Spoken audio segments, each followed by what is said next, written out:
বলিউড তারকাদের সংসার ভাঙার খবর নতুন কিছু নয়, তবে সাম্প্রতিককালে যেন বিচ্ছেদের বিষয়টি মাত্রাতিরিক্ত বেড়ে গেছে বিটাউনে।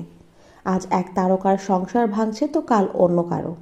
বর্তমানে অভিষেক ঐশ্বরিয়ার বিচ্ছেদের গুঞ্জন চলছে সিনেমা পাড়ায়। এর মাঝে আরেক জনপ্রিয় তারকা সুনীল শেঠির পরিবারে বেজে উঠেছে ভাঙনের সুর। সংসারে ভাঙনের সুর বেজে উঠেছে ঠিকই, তবে সুনীলের নয়। ভেঙে গেছে অভিনেতার ছেলে ওহান শেঠির 11 বছরের প্রেমের সম্পর্ক। 2021 সালে তরফ সিনেমার মাধ্যমে বলিউডে পা রাখেন ওহান। জানা গেছে সিনেমায় অভিষেক হওয়ার আগে থেকেই মডেল তানিয়া শ্রফের সঙ্গে সম্পর্কে ছিলেন ওহান।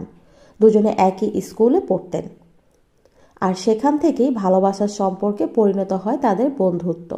তানিয়ার বাবা জয়দেব এবং মা রমিলা শ্রফ, তারা দুজনেই শিল্পপতি।